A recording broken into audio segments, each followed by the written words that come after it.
کیا یہ رسول اللہ صلی اللہ تعالی علیہ وسلم کی وہ امت ہے جس کو قرآن نے خیر امت کہا تھا؟ کیا مسلمانوں میں ایسا کوئی مقدمہ ہو سکتا ہے کہ بھائیوں نے مل کر کے اپنی بہن سے زنا کیا ہو؟ اللہ عز و جل قرآن پاک میں فرماتا ہے، اور وہ جنہوں نے بے حیائی کا کوئی کام کر دیا، برائی کر دی، گناہ کیا یا اپنی جانوں پر ظلم کیا، والذین اذا فعلوا فاحشۃ او ظلموا انفسهم، پھر اس کے بعد اس سے توبہ کرنا چاہا، اس سے باز آنا چاہا، تو اس کی دو چیزیں اللہ تعالیٰ بیان فرماتا ہے۔ پہلی چیز یہ ہے کہ جس چیز کو چھوڑا ہے اس پر دوبارہ نہ جائے۔ دوسری چیز یہ ہے کہ اللہ کا ذکر کر کے اس سے توبہ اور استغفار کی جائے۔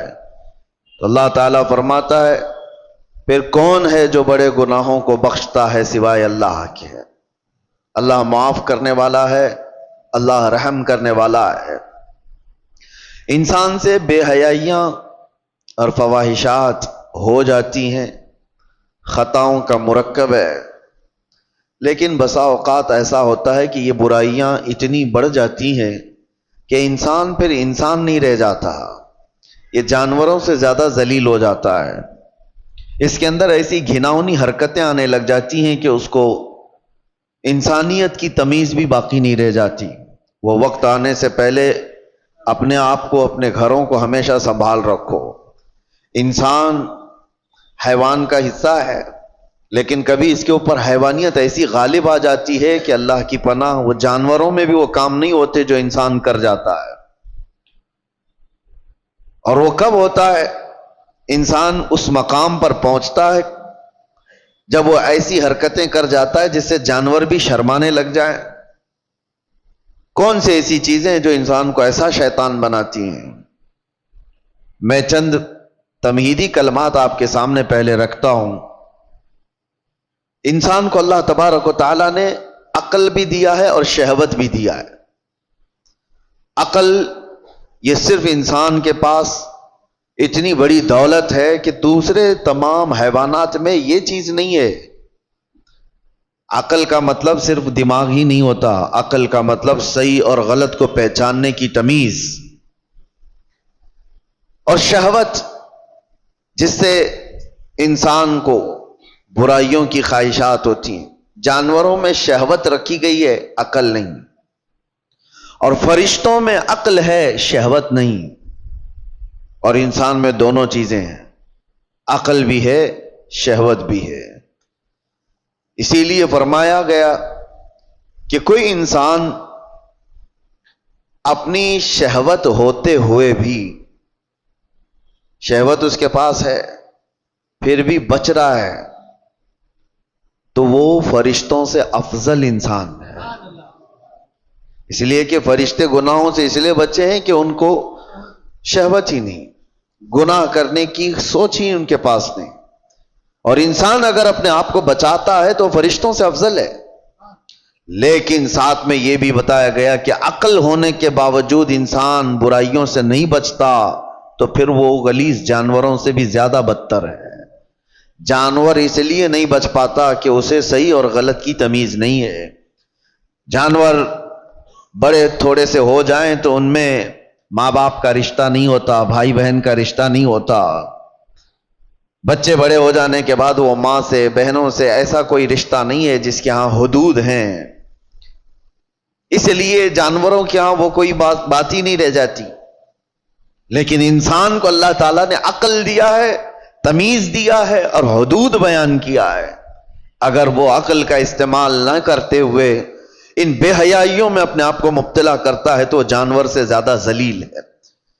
اب ہمیں خود کو معلوم کر لینا چاہیے کہ ہم کون سی کیٹیگری میں آتے ہیں، شہوت کے غلام ہیں یا پھر عقل کا استعمال کر کے گناہوں سے بچنے والے لوگ۔ مجھے بڑی تکلیف ہو رہی ہے، میں تو سفر میں تھا، آج اتفاقاً آپ کے ہاں حاضر آ گیا، لیکن کیا یہ ہاشمی مسجد کے جمعہ کا منظر ہے جو 1:30 بجے 2 صف بھی نہ ہوتی ہو؟ کیا یہ وہی مسجد ہے جہاں پر 12:30 بجے قدم رکھنے کی جگہ نہ ہوتی ہو؟ کیا ہو گیا ہے لوگوں کو؟ کس وجہ سے مسجدوں سے دوری؟ صرف یہ ایک مسجد میرے سامنے ہے، باقی کے حالات اور بھی گرے ہوئے ہیں۔ خصوصاً ہمارے اس شہر کے متعلق جب میرے پاس باتیں آئیں تو دل دکھتا ہے۔ نوجوانوں کی ایک بہت بڑی جماعت آج ایسی عیاشیوں میں مبتلا ہے، اللہ کی پناہ، اللہ کی پناہ۔ میں نے وہ چیزیں باہر پوش علاقوں میں نہیں سنا تھا جو یہاں سننے کو مل رہی ہیں۔ کیا مسلمانوں میں ایسا کوئی مقدمہ ہو سکتا ہے کہ بھائیوں نے مل کر کے اپنی بہن سے زنا کیا ہو؟ یہ معاملات یہاں پر موجود ہیں، پائے جا رہے ہیں۔ کلیجہ منہ کو آتا ہے بیان کرنے میں، یہ کون سی قوم میں آ گئے؟ کیا یہ رسول اللہ صلی اللہ تعالی علیہ وسلم کی وہ امت ہے جس کو قرآن نے خیر امت کہا تھا؟ کیا وہ نوجوان ہیں؟ ہمارے جو علاقے یہاں پر میجورٹی کے ہیں، پولیس کے ڈپارٹمنٹ کے اور دوسری جگہوں پر وہ مذاق کی جگہ بنے ہوئے ہیں۔ اگر ان علاقوں کا نام لے لو تو لوگ شرماتے ہیں۔ میرے عزیزوں، یہ کس کی ذمہ داری تھی ان بے حیائیوں سے روکنے کی، ان فواہشات سے اپنے نوجوانوں کو روکنے کی؟ حیرت ہوتی ہے کہ 2-4 حاجی صاحب ہمارے سامنے بیٹھ کر کے واقعات بیان کر رہے ہیں، اس محلے میں ایسا چل رہا ہے، اس محلے میں ایسا چل رہا ہے۔ دل پر چھریاں چلتی ہیں اور افسوس آپ کے اوپر ہوتا ہے، آپ ان سب کو تماشا سمجھ کر کے بیان کر رہے ہو۔ امت لٹ رہی ہے اور آپ کہانیاں بیان کر رہے ہو۔ تمہارے گھر سے تمہاری بیٹی اور تمہارے بیٹے کے ساتھ یہ تمام حرکتیں ہوتی ہوں تو کیا محلے میں اسی طرح چرچے کرتے ہوئے بیان کرو گے؟ ذمہ داری کس کی تھی یہ؟ اور میں اکثر یہاں پر کہا کرتا تھا جب یہاں موجود تھا کہ ایک بہت بڑی نعمت ہے ہمارے ان علاقوں میں کہ آج بھی ہماری مسجدوں میں یہ جماعت کا جو سسٹم ہے، متولی ہونا، اراکین ہونا، جماعت کا، ان کا جو ہولڈ ہے وہ دوسرے علاقوں میں آپ کو نہیں ملے گا۔ آپ جاؤ شمال ہند میں، دوسرے علاقوں میں، کوئی ایسی مضبوطی نہیں نظر آتی ہے کہ مسجد کی کوئی کمیٹی پورے محلے کو سنبھال سکتی ہو، ان کے مسائل کا حل کرتی ہو۔ یہ سب سسٹم دوسری جگہ نہیں ہے، یہ تمہارے پاس موجود ہے۔ لیکن یہ جماعتوں کے اراکین جو بھی مسجدوں کے بن گئے، انہوں نے اپنی ذمہ داریاں فراموش کر دی۔ اب ان کو لگتا ہے کہ صرف اور صرف کمیٹی بنانا ہے، مسجد دیکھنا ہے، محلے سے ان کی بھی نظریں ختم ہو گئی۔ ہم دیکھ رہے ہیں کئی محلے ایسے ہیں جن میں نوجوان، پہلے کیا کسی کی ہمت ہوتی تھی کہ جماعت والوں کے سامنے کوئی بچے آ کر کے ایسی حرکتیں کریں یا ان کے سامنے بے حیائی کریں؟ ہوتا یہ تھا، ڈر تھا محلے والوں کو کہ ہمارے نکاح منگنی ولیمے بھی ہونے ہیں، کبھی جماعت سے بائیکاٹ نہ ہو جائے۔ ڈر لگتا تھا لوگوں کو محلوں میں کہ کسی کے گھر پر نظر نہ ڈالی جائے ورنہ جماعت میں فیصلہ چلا جائے گا تو بے عزتی ہو جائے گی۔ اور آج یہ پوزیشن آ گئی کہ جماعت کو کوئی گنتا نہیں۔ تم اگر اپنا وقار کھوتے چلے جاؤ گے تو میرے عزیزو، آنے والی نسلوں کے لیے بہت بڑا خطرہ ہے، بہت بڑا چیلنج ہے۔ میں دیکھ رہا ہوں ان چھوٹے بچوں کو، ہمارے، اب میں ہر ایک کا نام لے کر کے ذکر کروں تو ظاہر سی بات ہے دنیا بھر میں باتیں وائرل ہوتی ہیں، لیکن سمجھنے والے سمجھ سکتے ہیں۔ اسکول کے 4 کلاس کے بچے کو، 4 کلاس کا بچہ مشکل سے میرے خیال سے 9 سال کی عمر کا ہوتا ہوگا، اس کے دادا میرے پاس لے کر کے آئے اور کہتے ہیں کہ یہ نشہ کرتا ہے۔ میں کہا کون سا نشہ کرتا ہے؟ یہ کون سا نشہ؟ نشہ تو لوگ بیڑی، سگریٹ، گٹکا کو بھی سمجھ جاتے ہیں، بولتے ہیں، بہت سارے لوگوں کو ایسا لگتا ہے، اس کو بھی نشہ سمجھتے ہیں، اور بڑے جو پرانے ہوتے تھے اس سے بھی بچتے تھے۔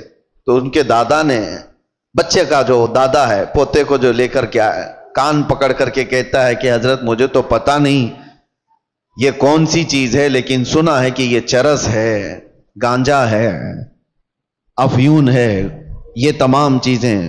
حیرت ہوئی، 9 سال کا بچہ، سے پوچھا کہاں سے تمہارے پاس یہ سب چیزیں آئیں؟ کہا اسکول میں تو مل جاتی ہیں، باہر سے کوئی بھیا آتے ہیں اور دے بھی دیتے ہیں۔ میرے عزیزو، ذمہ داری کا احساس کرو، یہ وہ بچے ہیں جو امت کا مستقبل ہیں.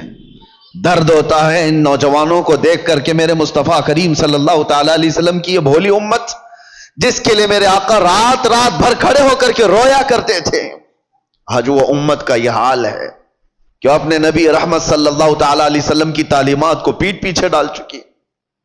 حالات ایسے کہ نوجوان آج یہی سوچ کر کے بیٹھ گئے ہیں جیسی ان کی عمر 16 سال کے اوپر ہونے لگی سب سے پہلا ان کا کام ہے کہ کوئی لڑکی کو پھانس لیا جائے، اس سے معاشقہ کریں، عشق کی داستانیں لکھی جائیں گی. یہی ساری زندگی کے مقاصد ہیں تمہارے.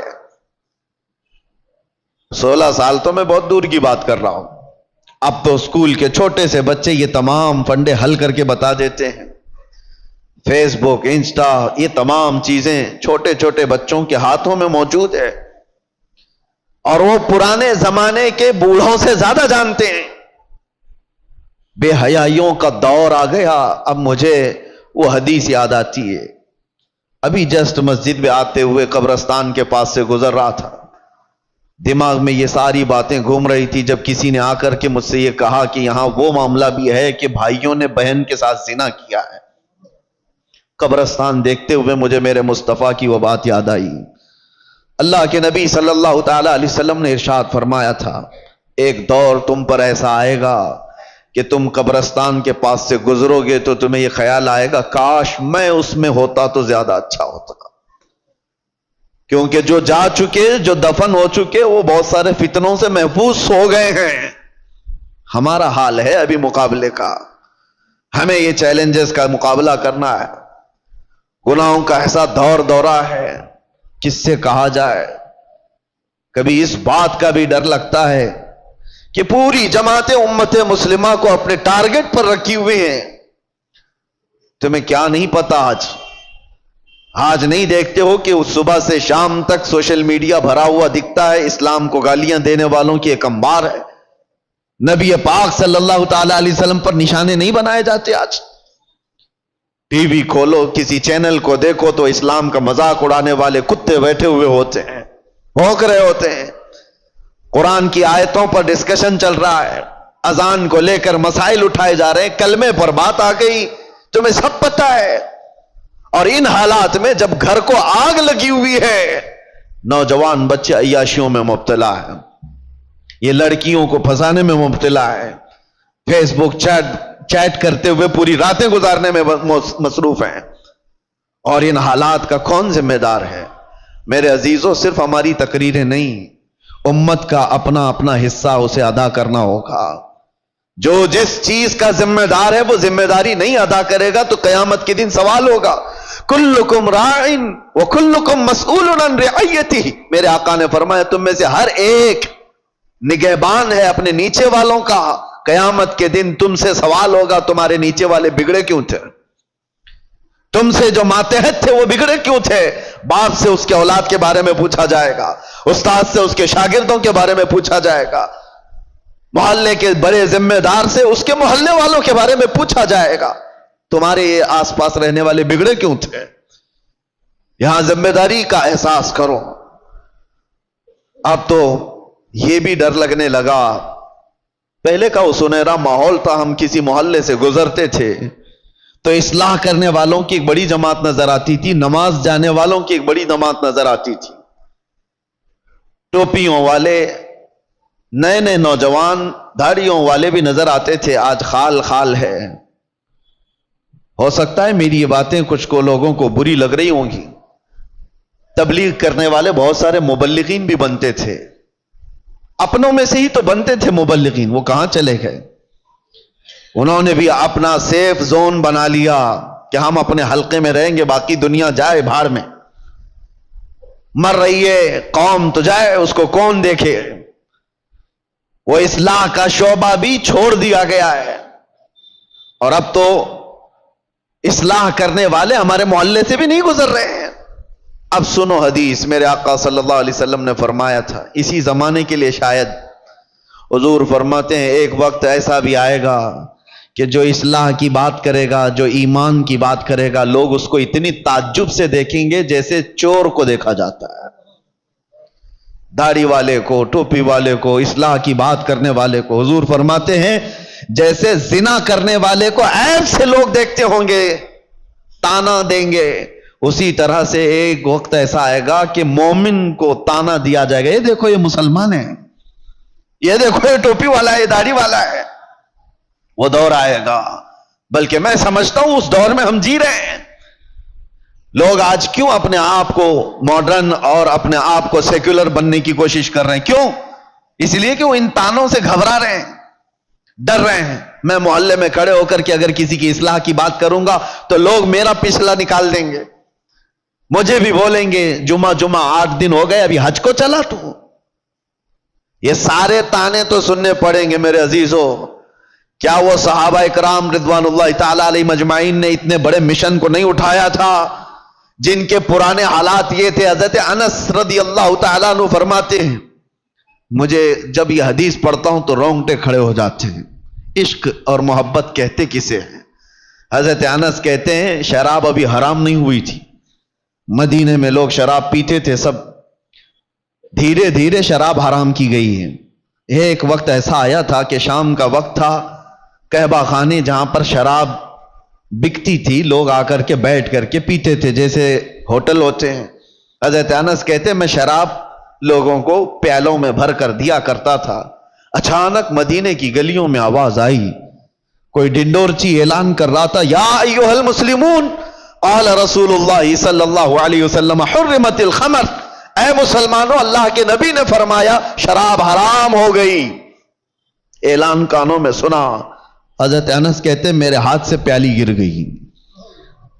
50 سال 60 سال پرانی شراب وہ لوگ جمع کر کے رکھتے تھے, ایسے نہیں نئی نئی شراب, 50 سال پرانی مٹکوں میں جمع کی ہوئی شراب ہوتی تھی ان کی پینے والی, اس پہ فخر کرتے تھے.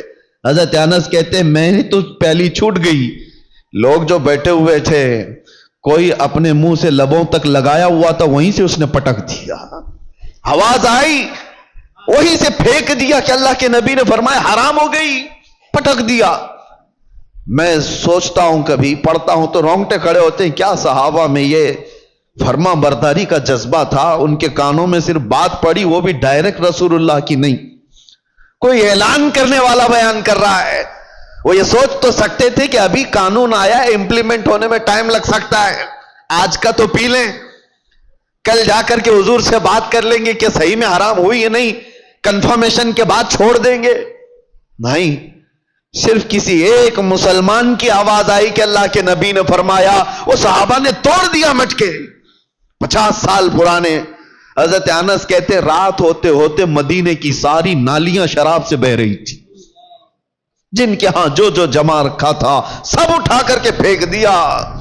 یہ امت تھی میرے مصطفیٰ کی, یہ وہ صحابہ کی فرمانبرداری تھی. اس کو کہتے ہیں عشق, اس کو کہتے ہیں محبت. کانوں میں بات پڑ جائے اپنے آقا کی تو چھوڑ دے بندہ اس چیز کو.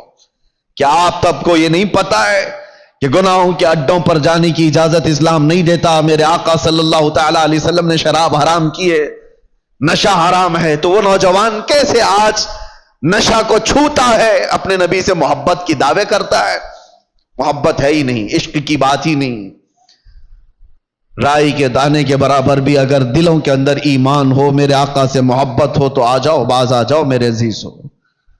اے نوجوانوں, وقت بہت تیزی سے ڈھل رہا ہے, آپ کو پتہ بھی نہیں. آج میں اس مقام پر آپ کے سامنے کھڑا ہوں, آپ کو اندازہ ہے مجھے تو کچھ نیا نہیں لگتا, لیکن 10 سال کے بعد ہم یہاں کھڑے ہیں. 10 سال گزر چکے. میں پیچھے پلٹ کر کے دیکھتا ہوں تو سوچتا ہوں کیا ایک عشرہ, ایک دہائی گزر گئی ہماری زندگی کی, 10 سال کے بعد اس مسلح پہ پھر آئے. یہ 10 سال کا عرصہ اتنی تیزی سے گزر رہا ہے تو یاد رکھو موت بہت تیزی سے تمہارے قریب آ رہی ہے, بہت تیزی سے. اور حضور پاک صلی اللہ تعالی علیہ وسلم کی وہ حدیث بھی میں آپ کو سناؤں, قیامت کے قریب ایسے حالات ہوں گے کہ بچے جوان نظر آئیں گے اور جوان بوڑھے نظر آئیں گے. کیا آج نہیں معلوم آپ کو بچوں کے اندر جو حرکتیں ہیں وہ جوانوں سے کی جیسی ہیں؟ 6 سال کے 7 سال کے بچے بالغ لوگوں کی باتیں کرتے ہیں, جوانی ابھی سے آئی ہوئی لگتی ہے, اور جوانوں کو دیکھو یہ سب ٹوٹے بکھرے ہوئے، ارے 20 سال 22 سال کی عمر میں سفید بال، اور یہ بوڑھے لگنے لگ گئے. ان کی زندگیاں 30 سال کو جاتے جاتے ریٹائرڈ ہو گئی، گھروں کے حالات خراب ہو گئے. کتنے ایسے ہیں. ارے جوانی کس کو کہا جاتا تھا پتہ ہے؟ 40 سال کے بعد جوانی شروع ہوتی، جس کو مضبوط جوانی کہا جاتا. آج 40 سال میں بوڑھا ہے آدمی، بوڑھا ہے. قیامت کے اتنے قریب ہم آ چکے. میرے آقا نے فرمایا تھا ایک دور آئے گا کہ جب بچے جوان نظر آئیں گے اور جوان بوڑھے لگنے لگیں گے. ان حالات کا باریکی سے آپ مطالعہ کرو میرے عزیزو. اب ہمیں تقریروں کے اعتبار سے کوئی ایک مقرر ایک خطیب سمجھ کر کے ایک ٹرینڈ کے حساب سے مت لو. میرے پاس اب وہ فن بھی نہیں ہے، نہ میں اپنے الفاظ سے چمکا کر کے کسی کے اوپر دباؤ ڈالنے کے لیے تقریریں کرتا ہوں. نہیں، ایک درد نکلتا ہے آج امت کے لیے خاص طور پر. بہت جلدی وہ دن بھی آ جائے گا، شاید اعلان ہو جائے کہ ہم بھی مر گئے، دنیا سے نکل گئے. جتنے دن ہمارے باقی رہ گئے کبھی یہ خیال آتا ہے کہ بارگاہ مصطفیٰ صلی اللہ علیہ وسلم میں جانا تو طے ہے، مرنے کے بعد قبر میں منہ دکھانا تو طے ہے. اگر وہ نبی پاک صلی اللہ تعالی علیہ وسلم ہم سے پوچھیں کیا تو اس جگہ سے آ رہا ہے جہاں سے صبح سے شام تک مجھ کو گالیاں دی جاتی تھی؟ کیا تو اسی محلے سے آ رہا ہے جہاں لوگ ماں اور بیٹیوں کی عزت بھول چکے تھے؟ زنا اتنا عام ہو چکا تھا کہ جانور بھی اس طرح کا جوڑا نہیں کھاتے. گھر گھر آج محفوظ نہیں ہے. لوگ بیٹھ رہے ہیں آج ہمارے پاس آ کر کے حیرت ہوتی ہے کہ زنا کے معاملات کو حل کرنے کے لیے بیٹھتے ہیں تو رونگٹے کھڑے ہوتے ہیں، کلیجہ منہ کو آتا ہے. باپ بیٹی کو لے کر بیٹھا ہے، دوسرا باپ بیٹے کو لے کر کے بیٹھا ہے. کن معاملات پر آپ بات کر رہے ہو؟ ایک بار میرے آقا صلی اللہ علیہ وسلم کے پاس ایک صحابی آئے تھے، ماعز اسلمی، کہا آقا مجھ سے خطا ہو گئی ہے، مجھ سے غلطی ہو گئی ہے. حضور نے پوچھا ہوا کیا ہے؟ کہا بتا نہیں سکتا، بہت تکلیف کی بات ہے. حضور نے فرمایا بتاؤ تو تمہارا علاج کیا جا سکے. انہوں نے کہا زنا ہو گیا ہے، مجھ سے زنا ہوا. حضور نے اپنا چہرہ پھیر لیا، چہرہ سرخ تھا میرے آقا کا، لال ہو گیا. کہا جاؤ تم. وہ صحابی دھاڑے مار کر کے رونے لگ گئے. تجھ سے جو منہ چھپاؤں تو کروں کس کے سامنے؟ میں جاؤں تو پھر کہاں جاؤں؟ نبی پاک صلی اللہ تعالی علیہ وسلم نے ان کو کھڑا کر کے پوچھا ہوش میں کہہ رہے ہو؟ انہوں نے کہا ہاں میں ہوش میں کہہ رہا ہوں، ہو گئی مجھ سے خطا. حضور نے فرمایا کیا تجھے پتا ہے اسلام میں سزا کیا ہے اس کی؟ پتھروں سے مار کر ہلاک کر دیا جائے گا. انہوں نے کہا ہاں یا رسول اللہ پتا ہے مجھے. پھر بھی کہہ رہے ہو؟ کہا ہاں. اس آخرت کی سزا سے تو بہتر ہے کہ آپ مجھے دنیا میں پاک کریں. 3 مرتبہ پوچھنے کے بعد بھی جب انہوں نے کہا کہ ہاں مجھ سے خطا ہو گئی تو حضور نے صحابہ سے کہا جاؤ یہ اقبالی مجرم انہیں لے جاؤ جبل انم، ایک پہاڑی مدینے میں، وہاں پر صحابہ لے کر کے گئے. اوپر سے ان کو پتھروں کی بارش کی گئی، وہ قتل ہو گئے، ان کا انتقال ہو گیا. یہ اسلام میں زنا پر سب سے بڑی سزا دی گئی. وہ صحابی تھے، خطا ہوئی تو نبی پاک صلی اللہ تعالی علیہ وسلم نے دنیا میں پاک کرنے کا طریقہ یہ بتایا.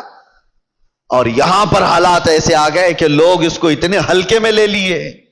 پھر مجھے وہ حدیث یاد آتی ہے، حضور نے فرمایا تھا قیامت کے قریب زنا اتنا عام ہو جائے گا کہ انسان ایسے جوڑا کھائیں گے جیسے گدھے اور کتے راستوں پر جوڑا کھاتے ہیں. ان کے درمیان یہ سب کامن سی چیز ہو گئی، نارمل بن گیا ہے. لوگ بیٹھ کر کے حل کر رہے ہیں، ہمیں تو رونگٹے کھڑے ہوتے ہیں. کن چیزوں کی یہ باتیں لے کر بیٹھے ہیں بیٹے اور بیٹیوں کی کہ یہ اس طرح کی حرکتیں کرتے تھے. معاذ اللہ رب العالمین. ایک بات یاد رکھو، پورے معاشرے میں محلے میں ایک جگہ کوئی زنا کرتا ہے تو پورے محلے کی برکت ختم کر دی جاتی ہے. ناسور ہے وہ کینسر کی طرح. کینسر کی پھوڑی جس طرح پورے جسم میں زہر پیدا کرتی ہے، ایک بے حیائی اور بدکاری والا نوجوان پورے معاشرے کے اندر وہ ناسور بن کر زہر پھیلاتا ہے. تمہاری بیٹیوں تک بھی وہ حرکتیں آئیں گی، تمہارے بیٹے بھی محفوظ نہیں رہیں گے. اس لیے ذمہ داریوں کا احساس سارے لوگ مل کر کے کریں، ایک آدمی نہیں۔ یہ بیچارہ خطیب کب تک یہاں سے پکارے گا؟ ایک کوئی مبلغ کب تک اصلاح کرے گا؟ ہر ایک کی ذمہ داری ہے۔ آج غلطی کس کی ہے پتا ہے؟ پورے محلے میں 5% یا 10% جواری ہوتے ہیں، 5% سے بھی کم ہوتے ہیں جواری اور سود خور یا شرابی یا زانی۔ اکثریت تو اچھے لوگوں کی ہوتی ہے، لیکن وہ اچھے لوگ اتنے بھیانک ہوتے ہیں، یاد رکھنا۔ ان 5 کو جنہوں نے کھلی چھوٹ دی تھی، یہ 95 لوگوں کی بھی وہی سزا ہوگی جو اس جواری کی سزا ہوگی، کیونکہ معاشرے کو برباد کرنے میں ان 5 لوگوں کا ہاتھ کم تھا، خاموش رہنے والوں کا ہاتھ زیادہ تھا۔ یہ سپورٹر تھے، گناہ دیکھ کر کے ہنستے ہوئے چلے جاتے تھے، میرے گھر میں تھوڑی نہ ہو رہا ہے، فلاں کا بچہ بگڑا ہوا ہے، میں تو سنبھال لوں گا اپنا گھر۔ میاں آگ لگی ہے، تم کیا سنبھال لو گے؟ تمہارے بھی گھر کے دروازے لکڑی کے ہیں، تمہارے بھی گھر کی کھڑکیاں لکڑی کی ہیں، وہ آگ کے شعلے جب نکل کر کے آئیں گے تمہارے دروازے بھی جلائیں گے۔ یہی حال ہے آج ہمارے گھروں میں۔ تمہاری بیٹیاں بھی ہیں یا نہیں؟ تمہارے اپنے بیٹے ہیں یا نہیں؟ دوسرے کا بیٹا بگڑ گیا، دوسرے کی بیٹی بگڑ گئی تو آپ ہنس کر تماشا دیکھ رہے ہو کہ فلاں نشہ کر رہا ہے۔ پہلے حال یہ تھے کہ ہماری جماعت کے لوگ کہیں بیٹھے ہوتے تھے تو آوارہ لوگ ان کے سامنے سے گزرنے میں بھی ڈرتے تھے، گزرنے میں انہیں ڈر لگتا تھا کہ بڑے لوگ بیٹھے ہوئے ہیں۔ آج وہ وقار ختم کیوں ہوتا گیا؟ اپنی ذمہ داری کا احساس جب بندہ ختم کر لیتا ہے تو اقبال نے یہ بہت پہلے کہا تھا، قوت فکر و عمل پہلے فنا ہو جاتی ہے تب کسی قوم کی شوکت پہ زوال آتا ہے۔ سوچنے سمجھنے کی صلاحیت پہلے یہ ختم ہو جاتی ہے، تب جا کر کے قوم کے اندر بدکاریاں پھیل جاتی ہیں، یہ زبوں حالی کا شکار ہوتی ہے۔ آج قوم کے اندر جو معاملات ہیں، ہم گرے ہوئے اس لیے ہیں کہ ہم اپنی ذمہ داریاں نہیں سنبھالنا چاہتے۔ اب ظاہر سی بات ہے، ایک آدمی بولے گا تو اس کو پکڑ کر کے لے جائیں گے، بند کر دیں گے، دوسرا اٹھے گا اس کو پکڑ کر بند کریں گے، اور سارے لوگ تماشا دیکھتے رہیں گے، یہ سوچیں گے نہیں یہ نہیں کرنا ہے، بولنا نہیں ہے۔ میں سمجھتا ہوں اس طرح کی بزدلی سے تم کتنے سال جی سکتے ہو؟ چپ چپ رہ کر کے برائیوں کے بارے میں نہیں بولو گے، کمپرومائز کر کے جیو گے، کب تک رہو گے؟ موت تو آنی ہے، تو جب مرنا ہی ہے تو گیدڑ کی 100 سالہ زندگی سے شیر کی 1 دن کی زندگی بہتر ہے۔ حق بات کرو، لوگوں کی اصلاح کرو اور دنیا سے عزت کے ساتھ جاؤ۔ اور ایک بات اے نوجوانوں، دنیا کے تمام معاملات میں 100 سال کی زندگی میں وہ عزت نہیں پاؤ گے جو دامن مصطفیٰ میں 1 منٹ میں عزت مل جاتی ہے۔ میرے آقا کے قدموں سے لپٹ کر 1 منٹ کی جو زندگی تمہیں عزت دیتی ہے، وہ دنیا داروں کی 100 سال کی نوکری تمہیں عزت نہیں دے سکتی۔ اسی لیے میرے مرشد نے فرمایا تھا، بل ہوا سن، سیم و زر کی بندگی اچھی نہیں، ان کے در کی بھیک اچھی، سروری اچھی نہیں۔